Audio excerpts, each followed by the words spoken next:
കൊച്ചി നഗരത്തിന്റെ ഗതികേടും വിലാപവും കണ്ടാണ് ഈ ദിവസം തുടങ്ങിയത്. അഴുക്കുചാലിന്റെ അവശിഷ്ടങ്ങളും പേറി വിറങ്ങലിച്ച് നിന്ന ശാന്തിപുരം കോളനിക്കാരുടെ ദുരിതാഴം തൊട്ടറിഞ്ഞത് മാതൃഭൂമി ന്യൂസ് സംഘമാണ്. പിന്നാലെ ജില്ലാ ഭരണകൂടം ഇടപെട്ടു. കൂടുതൽ പമ്പുകൾ ഉപയോഗപ്പെടുത്തി വെള്ളക്കെട്ട് ഒഴിവാക്കാനാണ് ശ്രമം. കോർപ്പറേഷൻ സെക്രട്ടറി സ്ഥലത്ത് നേരിട്ടെത്തും. ഇത് ശാന്തിപുരം കോളനിയിലെ അവസ്ഥയാണ്. നോക്കിക്കോ, ഓരോ വീടിൻ്റെ അവസ്ഥ നോക്കിക്കോണേ. ഓരോ വീടിനകത്തിലും ഉള്ള വെള്ളവും കാര്യങ്ങളും എല്ലാം നോക്കിക്കോ. കണ്ടോ, ഞങ്ങളെല്ലാം ഇങ്ങനെയുള്ള ഒരു അവസ്ഥയിലാണ് ഇപ്പോൾ നിൽക്കുന്നത്.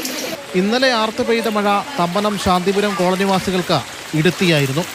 പല വീടുകളിലും മലിനജലം ഇരച്ചു കയറി.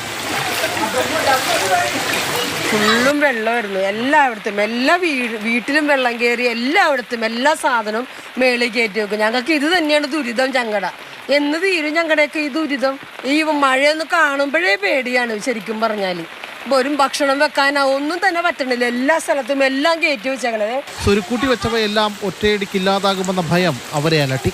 ഫുള്ളും വെള്ളം കയറി മുട്ടിന് വെള്ളം ഇറങ്ങുന്നില്ല. ഭയങ്കര വിഷമത്തിലാണ് അത് കാരണം ജീവിക്കുന്നത്.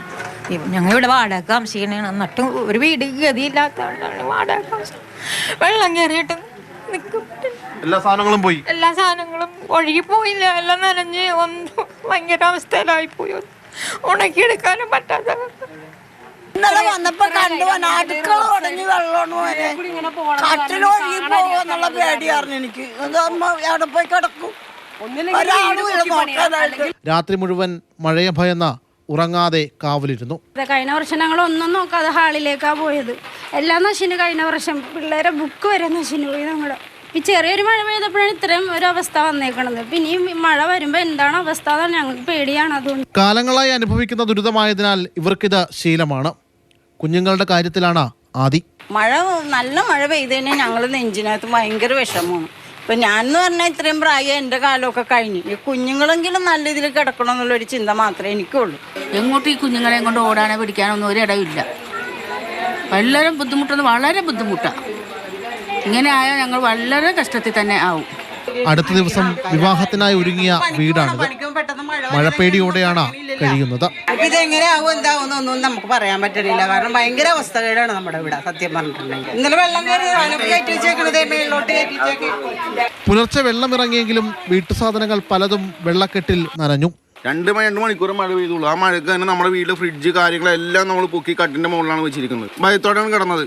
മാതൃഭൂമി ന്യൂസ് വാർത്ത ശ്രദ്ധയിൽപ്പെട്ടതോടെ ജില്ലാ കളക്ടറുടെ ഇടപെടൽ. ശാന്തിപുരം എനിക്ക് എൻ്റെ ശ്രദ്ധയിൽപ്പെട്ടിരുന്നു. അവിടെയും വെള്ളം ഇറങ്ങിയിരുന്നു രാത്രി. പക്ഷേ അവിടെ കുറച്ച് സാധനങ്ങളെല്ലാം നനഞ്ഞു. അവിടെ വെള്ളം വീട്ടിൽ കയറിയ ശ്രദ്ധയിൽപ്പെട്ടിട്ടുണ്ട്. അവിടെ കോർപ്പറേഷൻ്റെ നേതൃത്വത്തിൽ അവിടെ എങ്ങനെ പമ്പ്സ് അവിടെ അടിയന്തരമായിട്ട് യൂസ് ചെയ്യാം. താമസിക്കാനില്ലെങ്കിൽ അവിടെ വേറെ ക്യാമ്പുകളിലേക്ക് മാറ്റാനുള്ള നടപടി നമ്മൾ വില്ലേജ് ഓഫീസറെ വിട്ട് നമുക്ക് അവരോട് സംസാരിച്ചിട്ട് അത് നമുക്ക് ഉടനെ തന്നെ ചെയ്യാം. വെള്ളക്കെട്ട് ഒഴിവാക്കാൻ പ്രദേശത്ത് കൂടുതൽ പമ്പുകൾ എത്തിക്കാനാണ് ശ്രമം. ഓരോ മഴക്കാലം എത്തുമ്പോഴും വെള്ളം കയറിയാൽ അടിയന്തര ഇടപെടലുകൾ മാത്രം ഉണ്ടായാൽ പോരാ. ശാന്തിപുരം കോളനി നിവാസികൾക്ക് ശാശ്വതമായ ഒരു പരിഹാരമാണ് വേണ്ടത്. ക്യാമറമാൻ മനോജ് മാടശ്ശേരിക്കൊപ്പം ശ്യാമപ്രസാദ് ഉത്തമൻ, മാതൃഭൂമി ന്യൂസ്, കൊച്ചി.